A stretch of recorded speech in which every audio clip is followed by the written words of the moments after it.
One shaky eyewitness, a blurry video, and a judge who never questioned the verdict until a hidden confession landed on his desk and changed everything. It should have been a normal day. That's what Elijah Palmer kept telling himself as he sat in the defendant's chair, wrists shackled, heart pounding so hard it echoed in his ears. He could still hear the faint whispers in the courtroom, the weight of a dozen pairs of eyes pressing against his skin like heavy stones. He wasn't supposed to be here. Elijah Palmer, you have been found guilty of armed robbery. The judge's voice rang out, deep and unwavering. The court sentences you to 60 years in state prison without the possibility of parole. 60 years. His mother gasped behind him. His sister let out a cry so sharp it cut through the silence like glass shattering on a hard floor. Elijah didn't move. He just sat there, numb, watching as his life collapsed around him like a house built on sand. They had no real evidence. A grainy surveillance video that barely showed the suspect's face. An eyewitness who hesitated before pointing him out in the lineup. A public defender who had too many cases on his plate and too little time to fight for him. And yet, none of that mattered. Judge Richard Calloway didn't hesitate when he delivered the sentence. He barely even looked at Elijah before closing the case and moving on to the next one. To him, Elijah was just another statistic, another case file on a long list of criminals he had to put away. But what Calloway didn't know, what nobody knew, was that Elijah Palmer was innocent. And the man who actually committed the crime, he was still out there, walking free. But innocence isn't enough to stop a prison cell from closing. And for Elijah, that nightmare was just beginning. The courtroom was ice cold, but Elijah felt like he was burning alive. Every breath felt heavier than the last. His lawyer, if he could even call him that, sat beside him, shifting uncomfortably in his chair. The man had barely spoken to him before the trial, barely looked him in the eye when he gave half-hearted reassurances. "It's a tough case, Elijah," he had said the day before, "but we'll do what we can." We'll do what we can. What did that even mean? The prosecutor, a sharp-suited man with a slick way of speaking, had painted Elijah as a criminal before the jury even had a chance to think for themselves. Elijah Palmer entered the store that night wearing a black hoodie, gloves, and a mask. He pointed a gun at the cashier and demanded money, the prosecutor declared, voice steady and sure. The suspect then fled the scene with over $3,000 in cash. Elijah's stomach twisted. It wasn't true.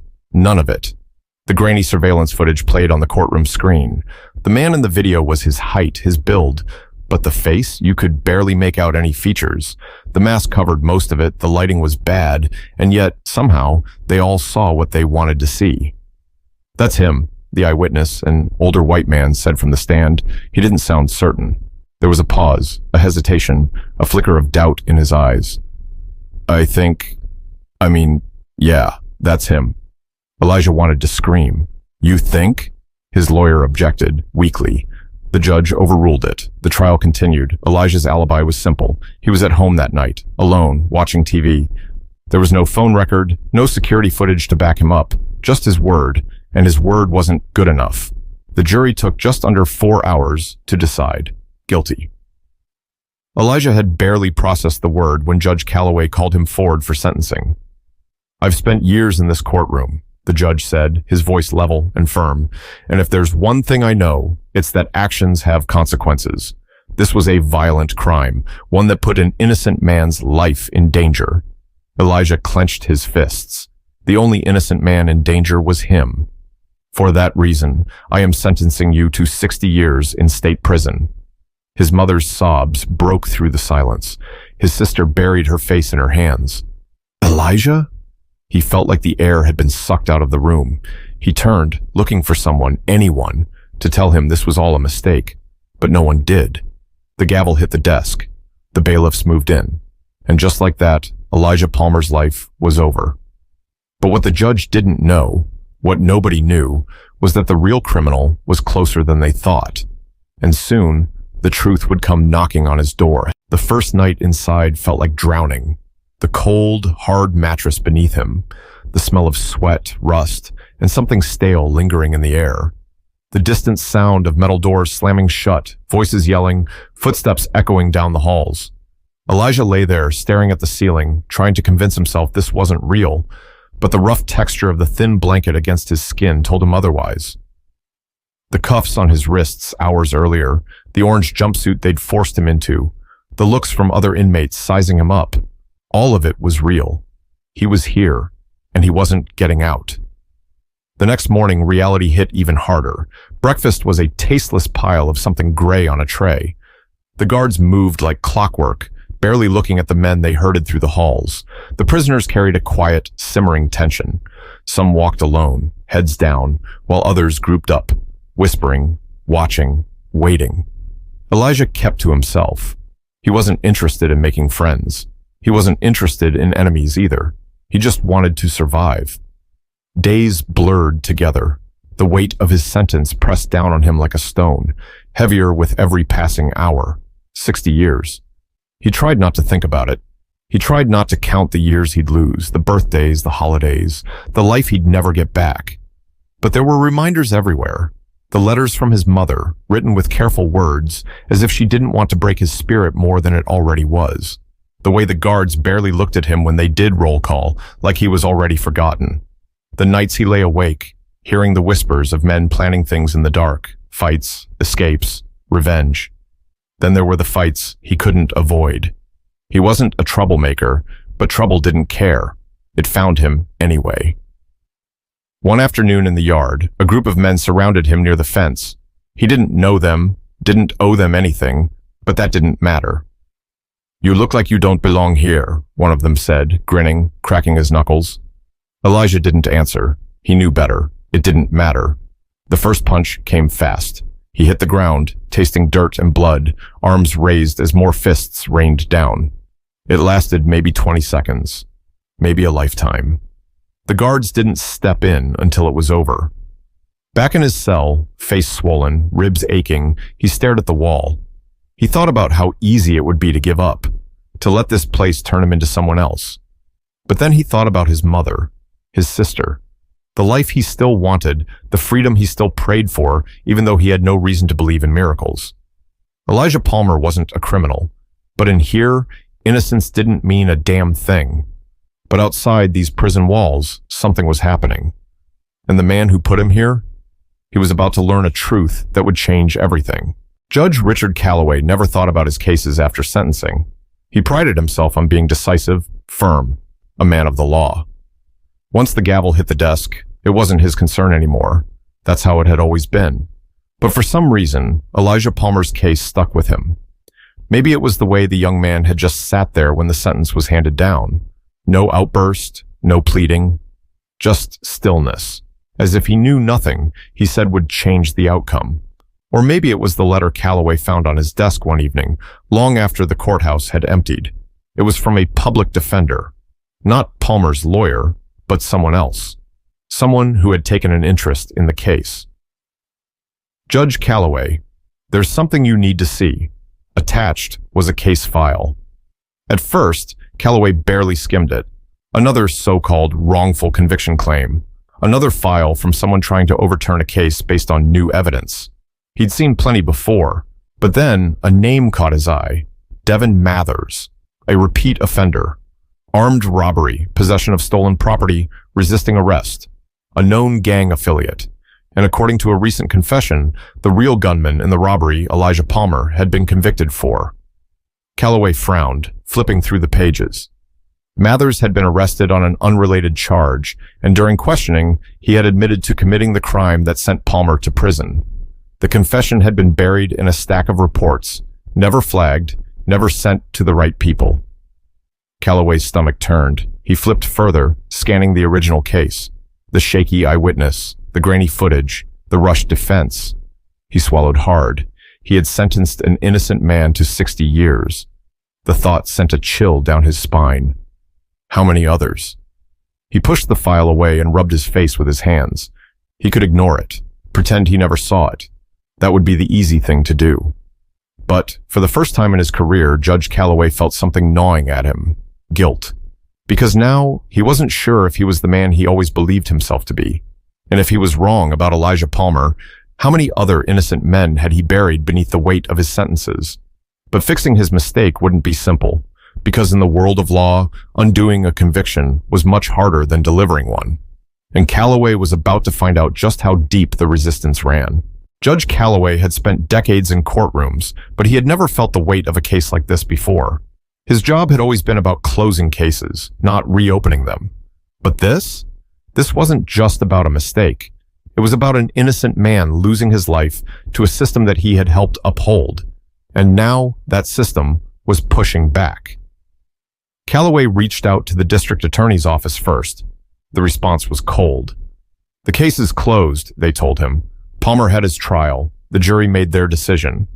He brought up the confession from Devin Mathers. The DA barely looked at it. A convict trying to cut a deal happens all the time.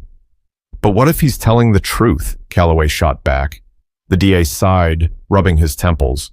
Look, even if this confession is legit, it's not enough. You think a judge reopening an old case makes the system look good? It makes us look sloppy. Sloppy. That was the real issue, wasn't it? Nobody wanted to admit they had sent an innocent man to prison. Nobody wanted to tear open a closed wound. It wasn't about justice. It was about keeping the machine running smoothly. But Calloway wasn't letting this go. He took the case to the public defender's office next.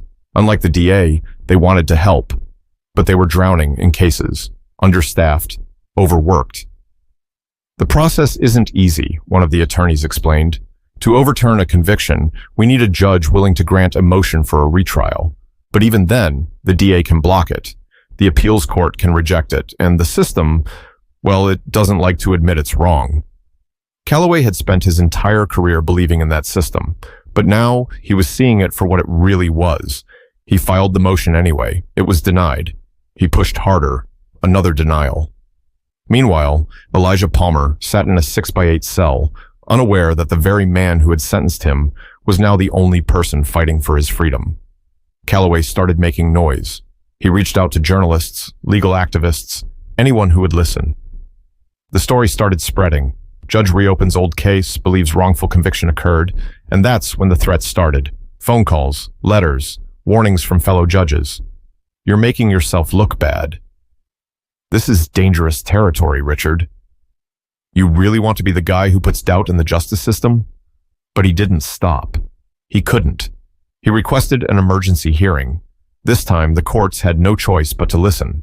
And for the first time in 5 years, Elijah Palmer was going back to court. But walking back into a courtroom didn't guarantee justice. And for Elijah, the fight wasn't over yet. Elijah Palmer sat in the courtroom, his wrists no longer in shackles, but the weight of the past 5 years sat heavier on him than steel ever could. He had stopped hoping for justice a long time ago. Hope had only gotten him hurt. But now, the same judge who had stolen his freedom was the only man fighting to get it back. Judge Calloway sat across from him, his face unreadable. The same gavel that had condemned Elijah to 60 years now rested in his hands again. But this time, something was different. The courtroom was packed. Journalists filled the back rows, cameras waiting to capture whatever happened next. Elijah's mother clutched a tissue in her hand, eyes red from prayers and tears. His sister sat beside her, jaw clenched so tight it looked like she might shatter. The prosecution wasn't giving up easily. We see no reason to revisit this case, the DA argued. A jury convicted Mr. Palmer. His sentence was legal. This so-called confession is unreliable, and reopening the case would set a dangerous precedent. Calloway listened, silent, unmoving. Then Elijah's public defender stood up. The real danger isn't reopening this case, she said, voice steady. The real danger is what happens if we don't. An innocent man has spent 5 years in prison for a crime he did not commit. If that doesn't shake your faith in the system, I don't know what will. The courtroom was still. Calloway inhaled slowly. Then he spoke. 5 years ago, I sat in this very courtroom and handed down a sentence that I believed was just. I was wrong. A hush fell over the room. I failed Elijah Palmer, Calloway continued, looking directly at him for the first time in years. This court failed him, and it is my duty to correct that mistake. He turned to the DA. The motion for retrial is granted. The words didn't hit Elijah right away. It felt like they were meant for someone else. Somewhere in the back of his mind, he expected another gavel strike, another door slamming shut. But instead, he felt his mother's hand grip his shoulder, heard his sister let out a breath she had been holding for years, and then the moment that changed everything. This court vacates the conviction of Elijah Palmer. A sharp gasp. Then silence. Then chaos. His mother broke down in sobs. His sister clung to him, whispering, "You're free. You're free." Elijah didn't move. Couldn't move. 5 years. 5 years stolen. He had dreamt of this moment, prayed for it, but now that it was here, he didn't know what to do. The guards at his side hesitated, as if they too were struggling to process it. The man they had been ordered to watch, to lock away, was no longer a prisoner. He was free. Calloway's hands gripped the bench in front of him. He had spent years believing himself to be a fair man, a righteous judge.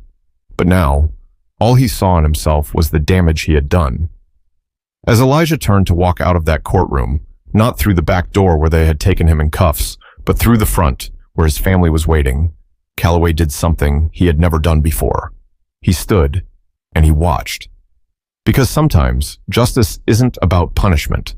Sometimes, it's about making things right.